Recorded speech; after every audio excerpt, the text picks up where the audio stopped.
Incredibles is back. I told y'all we were back, and we're doing this again. We're doing Incredibles 2. Yay!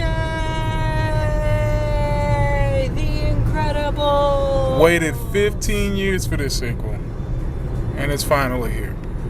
What's sad is I was not a child 15. Well, I mean, I was in a way, but I was still like a teenager. I was a teenager 15 years ago, and that is a terrifying thought to say that 15 years ago I was still a teenager. 18. I'm used to thinking like I was a child, like a little child. No, I was 13. Okay, yep. Yeah. I had to be 13. 12. I was almost 12. 13, 14. Yeah. Let's see, I'm 26. I'm almost 27. So minus 15. That's 11. So I was 11. Okay, so I wasn't quite a teenager, but I was close. Yeah. I was close. Well, if you were 11, then I had to be 12. I was almost 12. I'd have been 12 in November. Yeah, then that means I was going to turn 13. So, yeah, we weren't even yet school. Teenagers. We were close to teenagers. So, okay, so I feel a bit better about that. We were still in the twilight of your kid era. The awkward stages. The twilight of kiddom. Between being a child and being a teenager. We've waited for this movie. Any children in this movie getting smacked in the mouth. Our whole teenage years were waiting for this movie. Yep. Any children in the theaters getting smacked in the mouth. In our adult life of so far. Mm-hmm. Our short adult life. Yep. Well, yeah. We're going to review Incredibles 2. Whoa. Yeah. Woo. That's a water bottle.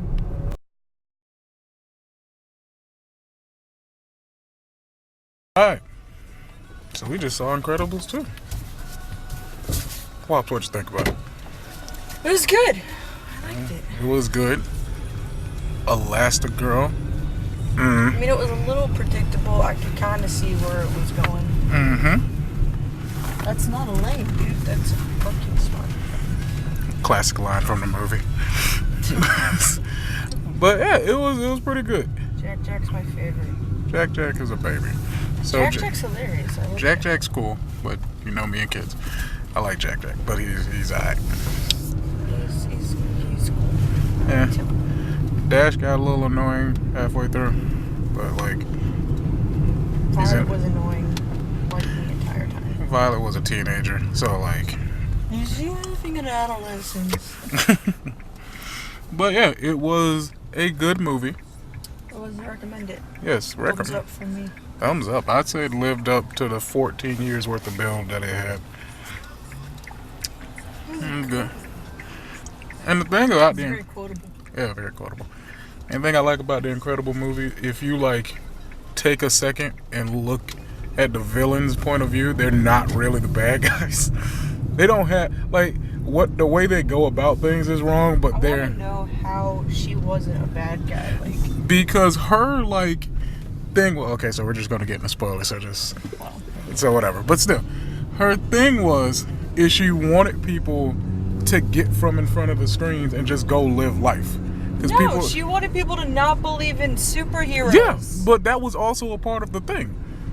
It was also because people's belief or people's reliance on superheroes is kind of like people's reliance on technology. In a way. Okay, I didn't get the technology bit of it. I just got the whole I have a vendetta against them. You remember that scene where Elastigirl was Spider-Maning through the city? And well, that was no. And then Screen Slaver was talking about stuff. I know what you're talking about, but that wasn't the whole premise, though. That wasn't the whole premise. No. The whole premise of why she was doing it was because she didn't want people to rely on supers, because she holds this vendetta, the fact that instead of her dad doing what he should have done, which was hide, he was like, no, they're gonna save me. Yeah. But they failed. So she was more mad at the supers. Yeah, she was more mad at that, but it was just it's a little deeper. It wasn't it was part of it might have been the hey, don't be in front of a TV screen, but at the same time it was more about overall reliance on things instead of just I think you're reading a bit into that. No, I think you're just trying to take a real world scenario. No, there's a Pixar theory about this and how Incredible 2 fit into the whole Pixar theory. It's called a theory for a reason. I'm going to show you the video and it's going to make sense. It's going to make perfect sense. It's a theory. It's going to make sense. It may make sense, but it's still just a theory. It doesn't mean that's what the movie's actually about. No, I didn't say that's what the movie's about. And it just, And Syndrome wasn't that bad either.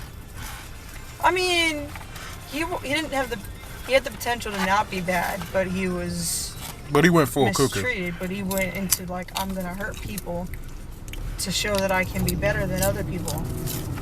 Which is, yeah, I mean, I get like the whole premise of what he was saying, but again, his whole thing was I'm butthurt because this super didn't pay me attention. My hero turned out to be less hero than I expected, so I'm gonna take it out on everybody else. Basically, treat everybody with kindness. Mr. Incredible, looking back at these two movies, Terrible husband. he's got some selfish tendencies. Like, He is an awful husband. like he could have stopped the syndrome thing just by being nice to the kid. Like, if you think about it, like if he would have just been nice, he could have stopped that whole movie from Such happening. a horrible husband. And he is. He's not the greatest husband. He's not. I mean, he became a pretty good dad towards the end of the movie, but he's not. Dad, yeah. But husband, no. he's not the greatest. He's super selfish and jealous. Like, he couldn't even, like, fake being happy for his wife. He tried to fake being happy. He wasn't, like, It you wasn't shouldn't good. have to fake being happy for that person, though. You should have been like, yeah, I support you. Yeah. But no, it was and then he was, like, forcing her, do this so that I can go out and do this again. I mean, his intentions was wrong, but like, But still, like, he was, like, yeah. forcing, like, not forcing her, but Heavily suggesting. heavily suggesting, basically saying, you should do this so that I can go out there and Yeah. do it better than you. Mr. Incredible is like super selfish in that aspect of life. So, but yeah, good movie. A little bit of an attention seeker. A little bit, just a little bit. I mean, a little bit. The Frozone's wife bit wasn't as funny as the first one. Though I don't think anything could have been as funny as the first one, but Sure. it still wasn't as good. It was just like, I'm gonna be back ASAP, not with that suit. It's Yeah. funny, but it just wasn't. I was expecting more. You had 14 years to think of a good one-liner for her, and you didn't get it. But yeah, good movie. Definitely go see, especially if you saw the first Incredibles. Gets that thumbs up. You gonna I get like him? that it picks up right after the first one, like immediately after. Yeah, I mean, Though- would have been more appropriately, 5. You never get the Underminer. Exactly. Like, he's still out there. They never did catch him. He's still out there. He just got away with the money. Like, wow. He's gone. They never went back to see if they could get him. He's never resurfaced. He robbed one bank and called it quits. That's the way to do it.